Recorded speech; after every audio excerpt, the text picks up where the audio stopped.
বিসমিল্লাহির রহমানির রহিম। আমরা একদম গ্রামারের শুরুতেই পড়ছিলাম হচ্ছে পার্সোনাল প্রোনাউন। আমরা পড়ছিলাম হচ্ছে জানছিলাম যে জার্মান ভাষায় আমি, তুমি, সে কিভাবে বলতে হয়। এই নিয়মটা আমরা শিখছিলাম। হ্যাঁ, যেমন যে আমরা শিখছিলাম আমি, ইস, টু, সি, এস, এগুলি আমরা শিখছিলাম। শেখার পরে এখন আজকে আমরা যা শিখব, পার্সোনাল প্রোনাউন অ্যাকুজাটিভ এবং ডাটিভে কিভাবে চেঞ্জ হয় পার্সোনাল প্রোনাউনটা, এটাই আজকে আমরা আজকের আলোচনার বিষয়ে আজকে আলোচনা করব। তো প্রথমে আমি বলে রাখি যে অনেকেই হচ্ছে পার্সোনাল প্রোনাউনের এই ভিডিওটা মানে অ্যাকুজাটিভ ডাটিভ শুনেই হচ্ছে ভয় পেয়ে যায় এবং বেসিক জিনিসটা বুঝে না এবং বোঝার চেষ্টা করে না, বা ওইভাবে ওভারভিউটা আমাদেরকে দেওয়া হয় না। আমাদেরকে সবসময় একটা ভয়ের মধ্যে রাখা হয় এবং একদম আবসা রাখা হয়, একদম ক্লিয়ার করা হয় না। তো আজকের ভিডিওতে আমি পার্সোনাল প্রোনাউন জার্মান ল্যাঙ্গুয়েজে নমিনেটিভ, অ্যাকুজাটিভ এবং ডাটিভ যে আছে এটা একদম সম্পূর্ণরূপে ক্লিয়ার করে দিব এবং কোনো রকম কোনো কনফিউশন থাকবে না আশা করি এই ভিডিওটার পরে। এই ভিডিওটা দেখার আগে আমার রিকোয়েস্ট থাকবে যে প্রথম থেকে হচ্ছে ভিডিওগুলি দেখা একদম সিরিয়াল বাই সিরিয়াল।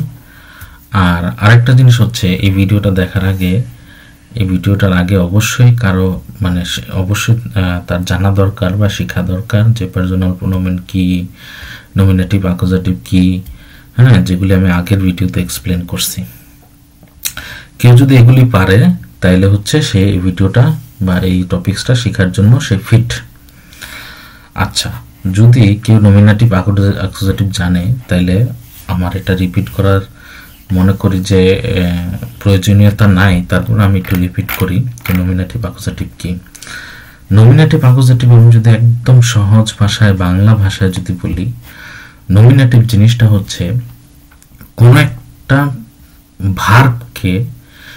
একটা ভার্বকে আমরা যখন প্রশ্ন করি, হ্যাঁ, ওই প্রশ্ন করাতে যদি প্রশ্নের উত্তর কে অথবা কি এর উত্তর যেটা আসে সেটাই হচ্ছে নমিনেটিভ।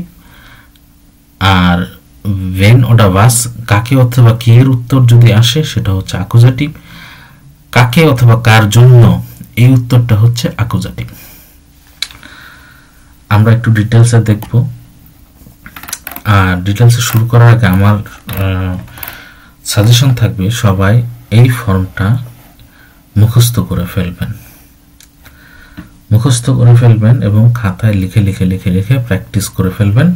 তাইলে হচ্ছে আপনারা নিচে যখন প্র্যাকটিসে যাবেন এবং এক্সাম্পল সেন্টেন্স দেখবেন তখন আপনাদের জন্য সুবিধা হয়ে যাবে এবং সহজ হয়ে যাবে। মুখস্থটা কিভাবে করবেন? ইস, মিস, মিয়া, ডু, ডিস, টিয়া, ইন, ইম, এবং পাশাপাশি লিখবেন, মুখস্থ করবেন প্লাস হচ্ছে লিখবেন। আর হচ্ছে এই যে তিনটা সেন্টেন্স, এই যে নিয়মটা যে ভের ওডা ভাস হচ্ছে নমিনেটিভ, ভেন ওডা ভাস হচ্ছে অ্যাকুজাটিভ, ভেন হচ্ছে ডাটিভ। অথবা যদি বাংলায় বলি, কোনো ভার্বের প্রশ্নের উত্তরে যদি কে অথবা কি এর অ্যান্সার পাই তাহলে সেটা নমিনেটিভ। কাকে অথবা কি এর অ্যান্সার যদি পাই সেটা অ্যাকুজাটিভ, এবং কাকে এবং কার জন্য যদি অ্যান্সার পাই সেটা হচ্ছে ডাটিভ। আচ্ছা, আমরা একটু দেখি।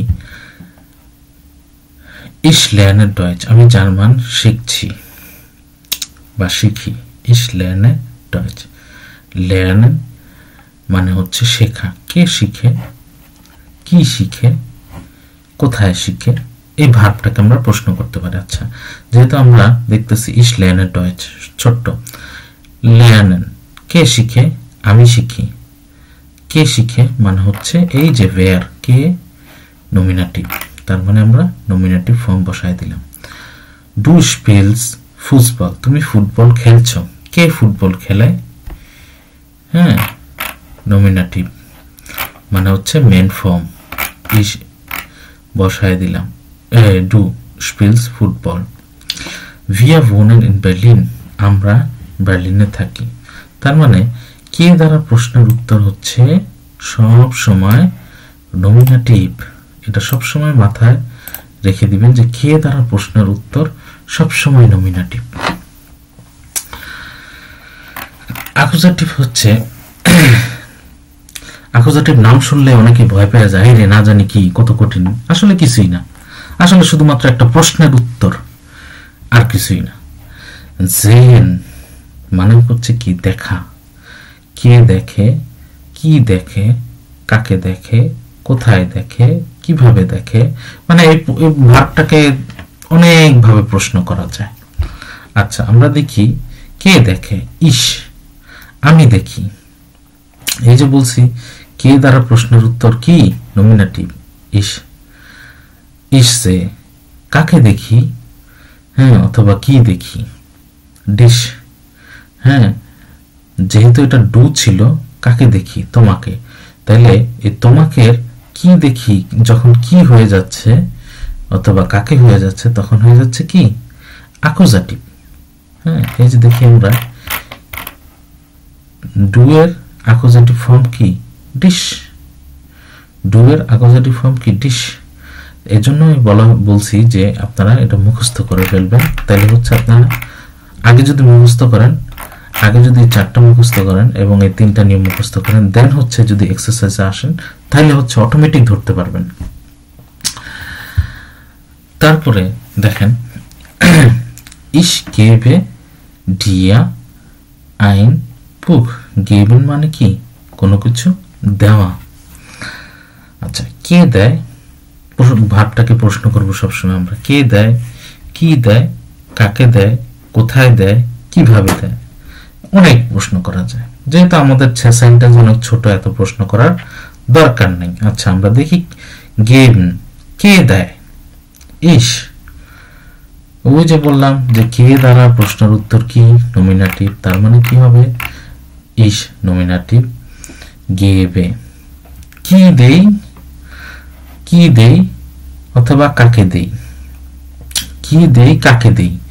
এখন কি এবং কাকে দুইটার প্রশ্নের উত্তরে যদি দেওয়া থাকে একটা সেন্টেন্সের মধ্যে, তাহলে আমরা কিটাকেই হচ্ছে অ্যাকুজেটিভ বানাবো এবং কাকেটা হচ্ছে ডাটিভ বানাবো।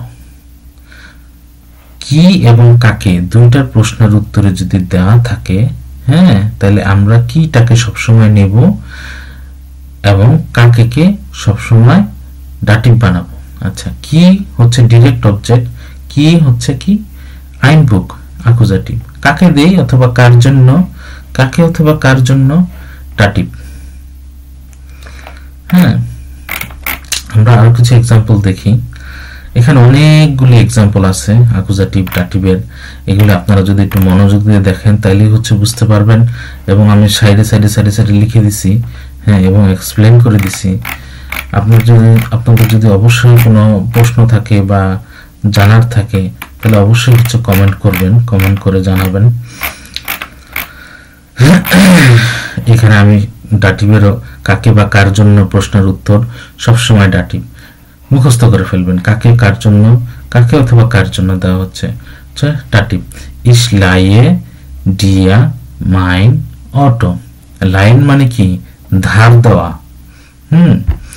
আচ্ছা, কে ধার দেয়, আমি ধার দেই। কি ধার দেই, কি আমি ধার দেই, নমিনেটিভ। কি ধার দেই, কি দ্বারা প্রশ্নের উত্তর, অ্যাকুজেটিভ। কাকে দেই, কাকে বা কার জন্য, ডাটিভ। ওই যে দেখেন উপরে যে নিয়মটা বলছিলাম যে যদি মুখস্থ করে আসেন তাহলে এগুলি হচ্ছে ধরতে খুব সুবিধা হবে। এই যে, হ্যাঁ, কাকে বা কার জন্য, ডাটিভ। হ্যাঁ, তার মানে হচ্ছে এই এক্সারসাইজ যদি আমরা এগুলি করি এবং সাইডে সাইডে লিখি তাহলে হচ্ছে আমাদের জন্য ধরতে সুবিধা হয়ে যাবে। এবং সবকিছু যে কোনো সেন্টেন্স আমরা যখন লিখবো এইভাবে যদি ভেঙে ভেঙে ভেঙে ভেঙে লিখি তাহলে আমাদের জন্য খুব সহজ হয়ে যাবে। এবং এই যে উপরের যে নিয়মটা, এই নিয়মটা যদি কেউ মনে রাখে তাহলে আর কোনো বোঝার ক্ষেত্রে বা ধরার ক্ষেত্রে কোনো সমস্যা হবে না। আচ্ছা, এখন আমরা দেখি, আমরা যেহেতু যে নিয়মটা জানি যে কে অথবা কি হচ্ছে নমিনেটিভ, কাকে অথবা কি হচ্ছে অ্যাকুজেটিভ, কাকে বা কার জন্য হচ্ছে ডাটিভ। এখন প্রশ্ন আসতে পারে একটা সেন্টেন্সের মধ্যে এখানেও কাকে আছে, এখানেও কাকে আছে, এখানেও কি আছে, এখানেও কি আছে। প্রশ্ন আসতে পারে ভাই এখানে তো আমার একটু গোলমাল আছে, আমি কিভাবে বুঝবো?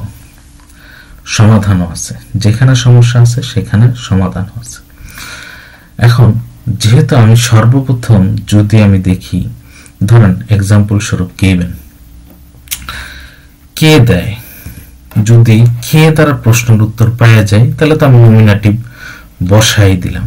হ্যাঁ, একটা প্রশ্নের মধ্যে কে এবং কি, কে এবং কি দুইটা প্রশ্নের উত্তরে যদি থাকে তাহলে কে হবে নমিনেটিভ, কি হবে সবসময় অ্যাকুজাটিভ, আর কাকে হবে সবসময় ডাটিভ।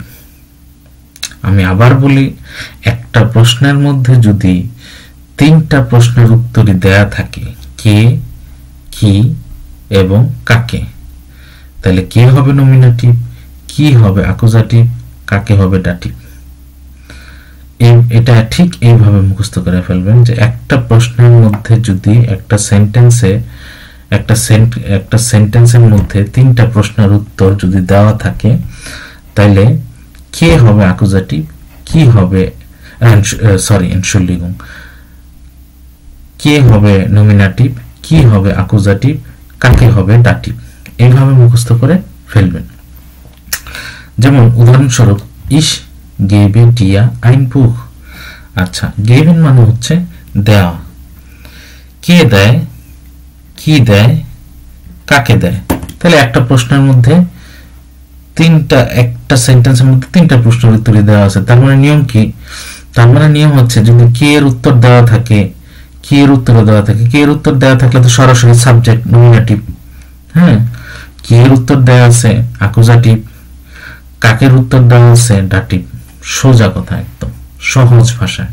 আর A1, A2, B1 লেভেল পর্যন্ত কে, কি, কাকে এই তিনটাই মনে রাখলে এনাফ, মোর দেন এনাফ।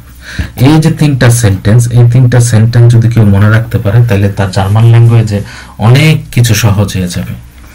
এবং আজ আমি যে নিয়মটা বা যে সেন্টেন্সটা বললাম যে একটা সেন্টেন্সের মধ্যে, আমি আবারও বলি, একটা সেন্টেন্সের মধ্যে যদি তিনটা প্রশ্নের উত্তরই দেওয়া থাকে তাহলে কে হবে নমিনেটিভ, কি হবে অ্যাকুজাটিভ, কাকে হবে, কাকে বা কার জন্য হচ্ছে ডাটিভ। এই যে উদাহরণস্বরূপ এখানে আমি তিনটা সেন্টেন্স লিখে দিছি। Der Lehrer erklärt den Schüler die Grammatik। এখন আমাদের সর্বপ্রথম জানতে হবে ভার্ব। এখানে erklärt মানে হচ্ছে, erklären মানে হচ্ছে কোনো কিছু এক্সপ্লেন করা। আচ্ছা, আমরা আবার দেখি কে এক্সপ্লেন করে, কি এক্সপ্লেন করে, কাকে এক্সপ্লেন করে, কোথায় এক্সপ্লেন করে, কিভাবে এক্সপ্লেন করে। আমার মনে হয় সেন্টেন্সে এতগুলি দরকার নেই, যেহেতু কে এক্সপ্লেন করে, ডের লেয়ারা, উত্তর পেয়ে গেছি। তার মানে নমিনেটিভ আমরা বসায় দিব ডের লেয়ারা। কি এক্সপ্লেন করে, ডি গ্রামাটিক। হ্যাঁ, অ্যাকুজাটিভ।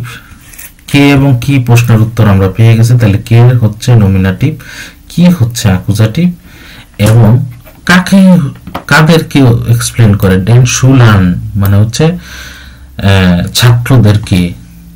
হ্যাঁ, এখানে প্লুরাল, এর জন্য ডেন শুলার, ছাত্রদেরকে এক্সপ্লেন করে। তার মানে একটা প্রশ্নের উত্তরে যদি, মানে একটা সেন্টেন্সের মধ্যে যদি তিনটা প্রশ্নের উত্তরই থাকে কে, কি এবং কাকে, তাহলে কে হবে নমিনেটিভ, কি হচ্ছে অ্যাকুজাটিভ, কাকে হচ্ছে ডাটিভ। একদম সহজ ভাষা। আজকের ভিডিও এই পর্যন্তই। এই যে এই ফাইলটা আমি ডেসক্রিপশন বক্সে পাবেন, প্র্যাকটিস করবেন, প্রত্যেকটা সেন্টেন্স এইভাবে লিখবেন, এখানে যে সেন্টেন্সগুলো দেওয়া আছে এগুলো প্র্যাকটিস করবেন। যদি কোনো প্রশ্ন থাকে তাহলে কমেন্ট বক্সে জানাবেন। আর আমি আবারও বলে দিচ্ছি যে এটা সর্বপ্রথম মুখস্থ করবেন, তারপরে হচ্ছে এই জিনিসটা মুখস্থ করবেন, দেন হচ্ছে সবচেয়ে ইজি হয়ে যাবে সবকিছু। তারপরে অনেক কিছু আসান হয়ে যাবে, বোঝার জন্য সহজ হয়ে যাবে। তার মানে প্রথম স্টেপ হচ্ছে এটা শেখা, এটা মুখস্থ করা, দ্বিতীয় স্টেপ হচ্ছে এটা মুখস্থ করা, দেন হচ্ছে এক্সারসাইজের যাওয়া। তাহলে আপনাদের বুঝতে সুবিধা হয়ে যাবে। আজকে এই পর্যন্তই। যদি কোনো প্রশ্ন থাকে তাহলে কমেন্ট বক্সে প্রশ্ন করবেন।